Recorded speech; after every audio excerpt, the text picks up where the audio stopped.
যেতে চাও ইসলাম পরিপূর্ণ মানা লাগবে, পরিপূর্ণ মানা লাগবে। আজ আমরা সবাই পূর্ণাঙ্গ মুসলিম হতে পারি নাই কেন? যখন ওয়াজ মাহফিলে বসি তখন আমি পূর্ণাঙ্গ মুসলমান, কিন্তু যখন বাজারে চাষটলের মধ্যে টেলিভিশনের পর্দার সামনে বসে উলঙ্গ মেয়েদের দিকে ছবি দেখি তখন কি পূর্ণাঙ্গ মুসলমান? কি বলেন? এরপরে মিথ্যা কথা বলি কি বলি না? আমি কি পূর্ণাঙ্গ মুসলমান? এরপরে ইমানদার দাবি করে মাথার মধ্যে পাগড়ি, গায়ের মধ্যে অনেক বড় জুব্বা। বাংলাদেশের বড় হলেন গিয়াসউদ্দিন আত-তাহেরি। বাবাজির কপালের মধ্যে মাঝে মাঝে টিকলিও দেখতে পাই। বাবা মঞ্চে উঠিয়া এমন করে বলে, বাবা তোমার নীলা গালা কেউ বসে কেউ বসে না।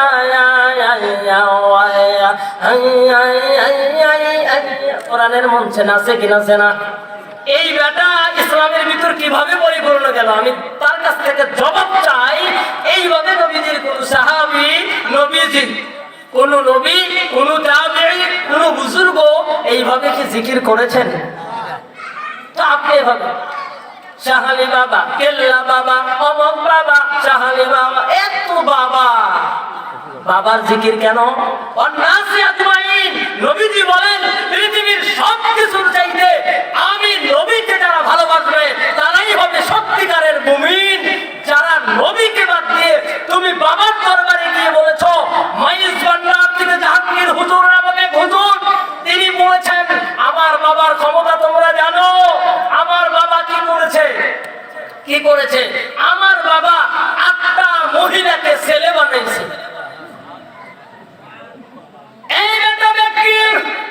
তোর বাবা 8টা মহিলাকে ছেলে বানাইছে, আর আমার আল্লাহ যে কোন পূর্ব প্রস্তুতি ছাড়াই লক্ষ লক্ষ কোটি কোটি ছেলেও বানাইলো, মিয়াও বানাইলো, কানাও বানাইলো, ন্যাংরাও বানাইলো, খোলাও বানাইলো। আমার আল্লাহরটা বলা বাদ দিয়া তুই কেন তোর বাবারটা বলিস? এ পূর্ণাঙ্গ মুসলিম না? এরপরে মুসলমানেরা ইউনিয়ন পরিষদের মধ্যে জেনার বিচার হবে, ইউনিয়ন পরিষদের মধ্যে কোরআন দিয়ে বিচার হবে। আজকে কি বাংলাদেশের ইউনিয়ন পরিষদে কোরআন হাদিস দিয়ে বিচার হয়? কথা বলেন। আপনি তো জান, আপনিও তো সাপোর্ট করেন, আপনার নেতা বলে মানলাম, আপনার নেতা বলতেছেন আমার নেতার চরিত্র ফুলের মতো পবিত্র, জোরে কর নাউজুবিল্লাহ। এই নেতা জীবনে নামাজ পড়ে না। এক নেতাকে জিজ্ঞাসা করা হলো, নেতা ভাই দোয়া কুনুত আপনি পারেন? বলে হ্যাঁ পারি। না মানে হ্যাঁ অবশ্যই পারি। বলে বলেন তো দেখি দোয়া কুনুত কোন নামাজের মধ্যে পড়ে? আল্লাহর বান্দা বলে দোয়া কুনুত জানাজার নামাজের মধ্যে পড়ে। এই যিনি প্রশ্ন করেছিলেন তিনি বললেন তোর বাপ মারা গেলি তুই জানাজার নামাজে পড়িস? এই বেচারা কয় না আমার আব্বা আগেই মারা গেছে। তাহলে এমন নেতা আছে না নাই? আপনি ফুলের মতো পবিত্র বললেন, নেতা দোয়া কুনুত জানে না, আত্তাহিয়াত জানে না, দরুদ শরীফ জানে না, আছে না নাই? কিভাবে আপনি পূর্ণাঙ্গ মুসলিম হইলেন? আর মুসলিম মিল্লাতের এই পৃথিবীর ইতিহাসে সর্বপ্রথম আমার নবী, আপনার নবী মদিনার মধ্যে 10 বছর রাষ্ট্রনায়ক হয়ে রাষ্ট্র চালিয়েছিলেন, 10 বছর। এরপরে সাহাবায়ে কেরাম, মুসলমান ভাইরা আমার, ইসলাম পরিপূর্ণ একটা জায়গা নাই। রান্নাঘর থেকে শুরু করে দুনিয়ার ময়দানে যা যা আছে সবগুলি আমার নবী করে করে করে করে দেখা দিয়ে গেছেন। এবার আপনি রান্না করবেন নবীজির তরিকায়, আপনার বিবি রান্না করবে, মাঝে মধ্যে আপনিও রান্না করবেন। আপনি করেন তো নাকি? আপনার বিবি রান্না করে, আপনিও করেন। আপনার বিবিকে হেল্প করেছেন? একটা কথা বলি, নবীজি সাল্লাল্লাহু আলাইহি ওয়াসাল্লাম দাওয়াতে কাজ করতেছে ইসলামের প্রথম দিকে, ইসলামের প্রথম দিকে, কিন্তু দাওয়াত দিতে গিয়ে তো অনেক পেরেশানি, অনেকের বকাবকি, গালিগালাজ। তার ভিতর আবু লাহাব বেশি। এই আবু লাহাব, তার বিবির নাম ছিল উম্মে জামিল, সটকি বুড়ি। তাফসীরের কিতাবের ভিতর আসছে উম্মে জামিলকে সটকি বুড়িও লিখেছেন মুফাসসির। এই সটকি বুড়ি খাদিজাতুল কুবরা রাদিয়াল্লাহু তাআলা আনহা নবীজি ক্লান্ত হয়ে আসতেছেন, তো নবীকে আপ্যায়ন করার জন্য রুটি বানিয়ে রেডি করেছেন। নবীজি আসবে, তাড়াতাড়ি একটু খাইতে দিবেন যাতে ক্লান্তি দূর হয়ে যায়। এই সময় সব রেডি হয়ে গিয়েছে। এমন সময় উম্মে জামিল তার পার্শ্ববর্তী প্রতিবেশী বাড়ি ছিল, তো পাশের বাড়ি থেকে ঝুটা ময়লা আবর্জনা খাবারের উপর ফেলায় দিচ্ছে। তাহলে এদিকে আর খাওয়া যাবে? খাদিজাতুল কুবরা রাদিয়াল্লাহু তাআলা আনহা খুব ক্লান্ত হয়ে গেলেন। হ্যাঁ, এখন মনে হয় নবীজি আসার সময় হয়ে গেল, খাবারটা নষ্ট হয়ে গেল।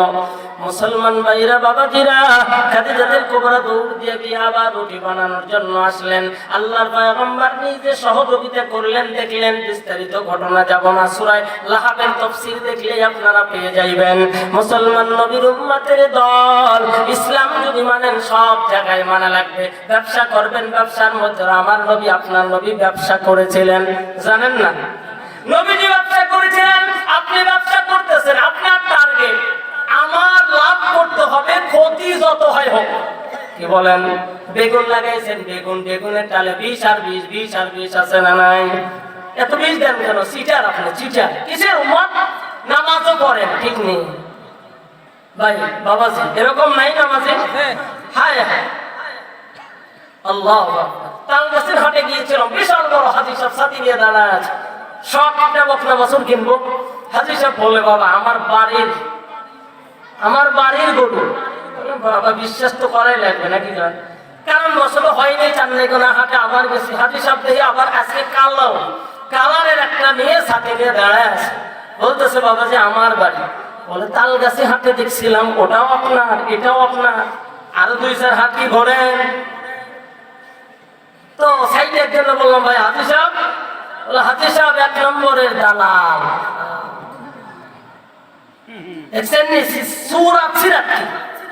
আবু জেহেলের মতো, আবু জেহেলের সূরা তো এরকম ছিল। আবু জেহেল কাবা শরীফের সভাপতি ছিল।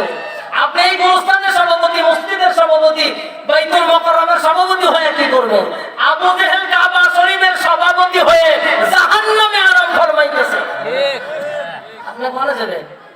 মুসলমান ভাইয়েরা, বাবাজিরা, জান্নাতে যাওয়ার জন্য, দোয়ার জন্য আজকে মা বাবার জন্য দোয়া করব। মা বাবা যদি ঈমান নিয়ে কবরে যায়, মা বাবার দোয়া কাজে লাগবে। মা বাবা যদি বেঈমান হয়ে কবরে যায়, ও মুসলমান, আগের যুগের মানুষ তো অবালা ছিল, জ্ঞান করে মায়া তো ছিল না। আল্লাহ দয়া মায়া কি করবে? তাদের ঈমান যদি ভালো থাকে। আর বর্তমান সময়ে যত বাবা হইয়া যত শিরিকের দরবারগুলা তো উড়াইতেছেন, ভেজাল ঈমান নিয়ে কবরে গেলে দোয়া করিয়া কোনো লাভ হবে না। মুসলমান ভাইরা আমার, মাপকাঠি হইল আল্লাহকে যদি ভালোবাসতে চাই, নবীকে অনুসরণ করা লাগবে। আর নবীকে অনুসরণ কোন জায়গায় করব? একটা জায়গাও বাদ নাই। যেই জায়গা বাদ দিবেন, এখানে নবীজির কোনো ভূমিকা নাই, না বন্ধু না ভাই, এমন কোন জায়গা নাই। সব জায়গায় আমার নবী, আপনার নবী সবকিছু করিয়া দেখা দিয়েছেন। নবী বিবাহ করেছিলেন, আপনিও বিবাহ করেন। নবীজির সন্তান ছিল, আপনারও সন্তান আছে। ও মুসলমান, আপনার সন্তান মারা যায়, আমার নবীজিও কলিজার টুকরা ছেলেগুলো মারা গিয়েছিল। আবু লাহাব হাসি তামাশা করেছিল, আমার নবী কান্না করেছিলেন। আল্লাহ আসমান থেকে ঘোষণা দিয়ে সান্ত্বনা দান করেছিলেন। মুসলমান নবীর উম্মতের দল, অনেক যুবক ভাইরা 2টা-3টা পর্যন্ত বিয়ে করে। বাংলাদেশের রাজশাহী এলাকার এক যুবক, অভদ্র অসভ্য, এই লোকটা বলে, আমি 7টা বিয়ে করেছি। আল্লাহর নবী বলেন, তোমরা যারা পুরুষ হইবা, যদি শক্তি সামর্থ্য সবকিছু ঠিকঠাক থাকে, তুমি একসাথে 4টা বিয়ে করতে পারবা। রাজশাহীর এই অভদ্র বলে, আমি 7টা বিয়ে করেছি, একই ঘরের মধ্যে থাকি। কি বলবো? বিয়ে করার অর্ডার কয়টা? ওকে আর মুসলিম আছে? কিসের মুসলিম? মুসলমান নবীর উম্মতের দল। এই জন্য এমন কোন জায়গা বাদ নাই, কবরস্থান। এই কবরস্থানের ভিতরে আসছেন দোয়া করার জন্য। নবীও দোয়া করেছিলেন, কি করেন নাই?